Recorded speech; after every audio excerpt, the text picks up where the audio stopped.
Hello mga buddy! Tara, samahan niyo ulit ako sa aking panibagong vlog. Matagal-tagal na din kasi ang huli kong post. Almost 2 weeks din kasi akong walang vlog. Gawa nga po ng tinrangkaso ako ng isang linggo. Tapos sabay-sabay pa ang gawain dito sa bahay. Kaya hindi ko masingit ang pag-vlog ko. Tatanong-tanong din kasi ang iba ba't wala daw akong post. Pero ngayon okay na at kaya ko na ulit mag-vlog. Maaga-aga nga ang aking gising dyan kasi sabi ko sa sarili ko kagabi ay mag-vlog ako ngayon. Nag-allowance nga ako ng 2 oras sa aking pagbibihis at pagbiyahe. Ang sobra nga dun ay ilalaan ko sa aking pagre-review. Exam week na naman kasi namin, semifinals. Stunen na, kaya mo napakasanting, kaya mo napaka-ayos-ayos po. May salbagyaring kayong biyahe yan. Outfit check muna tayo dyan mga buddy.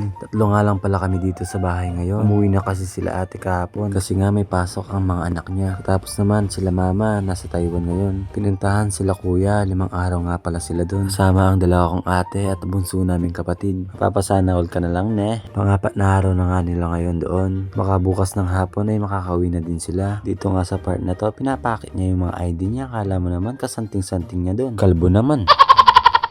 Pagtapos ko nga magbihis at mag-ayos, kinuha ko lang ang jacket ko at umalis na ako dyan. Habang nga naglalakad ako, napansin ko ang aking buhok, mahaba-haba na din ang gilid niya. Kaya mamaya magpapagupit ako dito sa malapit sa amin ulit. Dati kasi ang higpit-higpit ng eskwelahan namin. Pagdating sa buhok kasi every 2 weeks papagupit mo yan ng kalbo. Naglakad-lakad na ako dyan at nakasakay ako kaagad. Mabuti nga ngayon ay may nadatnan pa akong may nakapila ngayon. Kasi minsan ang hirap ng sakayan dito.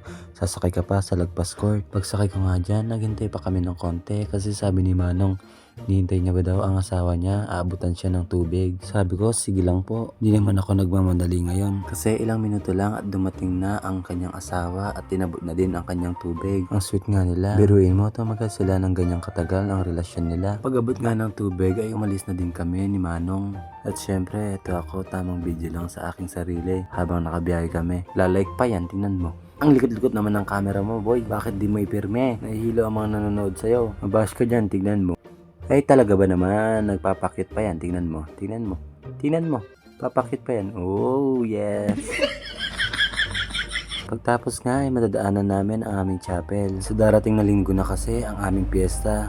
Kaya nakasetup na ang stage na gagamitin siguro sa mga event nila. Pagdating ko nga sa kanto habang naghahantay ng masasakyan, magko-commute sana ako dyan kasi naghahantay na ako ng masasakyan na bus. Kaso napakatagal bago dumating ng bus, kaya sinabay na ako ng isa kong kaklase. Pagkaalis nga namin dyan, nagchat bigla si Jerby Kurt. Paalis na din daw siya kaya sabi ng kasama ko hintay na daw namin doon sa may court ng Muzon para sabay-sabay na kaming makaalis at makapunta ng eskwelahan. Pagkadating nga namin dito kami naghintay dito sa harap ng 7-Eleven sa may barangay hall ng Colgante. Hi guys! Ano? Hintay namin si Cake. Cake, ang tagal mo! Pagkadating nga ng hinihintay namin, ay agad-agad na nga rin kami umalis. Nga habang nakabiyahe, video-video muna kami. May narinig nga ako dun sa isa kong video, puro daan daw ang aking binibideo. Kaya ayan, mga pagmumukha naman namin. Baka kasi pag puro mukha namin ang nakikita nyo ay magsawa kayong panood sa amin. Kaya ayun, puro daan at kung ano ang ginagawa na lang namin, yun na lang ang pinapakita ko.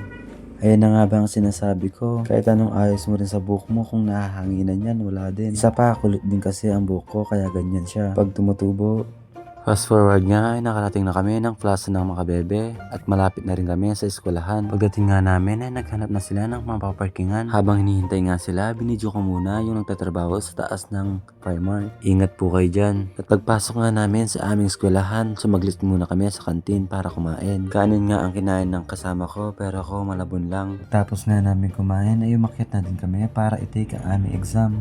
Good luck nga pala sa amin ni Jerby Cake kasi exempted yung isa namin kasama.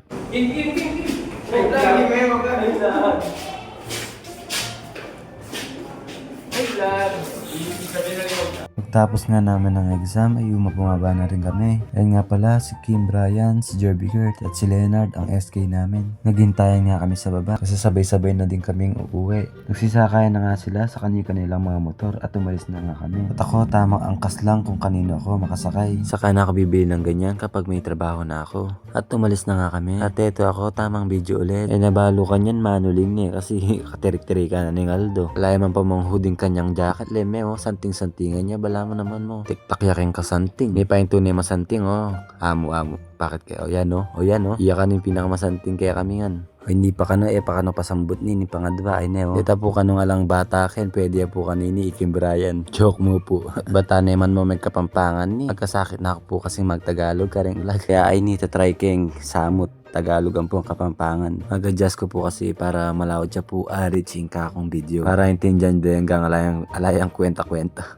O yan, puro lupa niya mo naman nga kakitso. Yan naman yata yung buriye. Wala na ako kanyang dandaman siguro na ay puro niya dala ng vlog na nini. Amo na penat may kapampangan na kami kapampangan. Ay ninapin ni balik na pa magtagalog. So eto na nga mga badi, malapit-lapit na ako sa aming kanto. Pagbaba ko nga ay dumaretso na ako sa may sakayan ng tricycle. Para dumaretso na rin sa may pagupitan dun sa malapit sa amin. Pagsakay ko nga ay ilang minuto lang din ay pinaandar na at umalis na din kami. Habang nakabiyahe nga ako, ito na naman nagbabaliw-baliwan sa likod.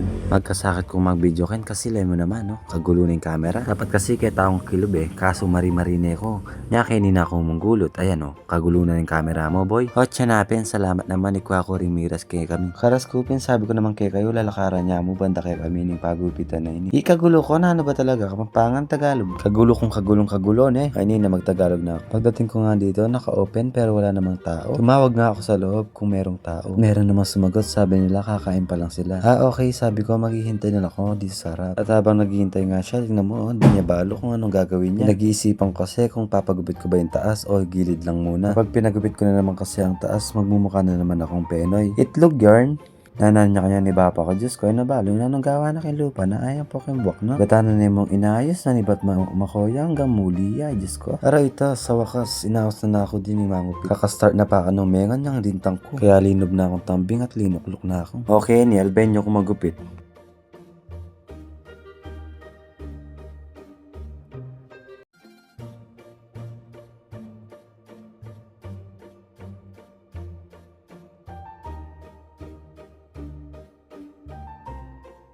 O nina, magtagalog pa na At finally, natapos na din ako magupitan ni Manong. Wait, syempre, ipiplex ko muna. Ayan, no? Hanggang dito na nga lang pala ang aking video. Salamat sa panonood, mga buddy. Papalaw and share naman ako. Salamat. Bye-bye!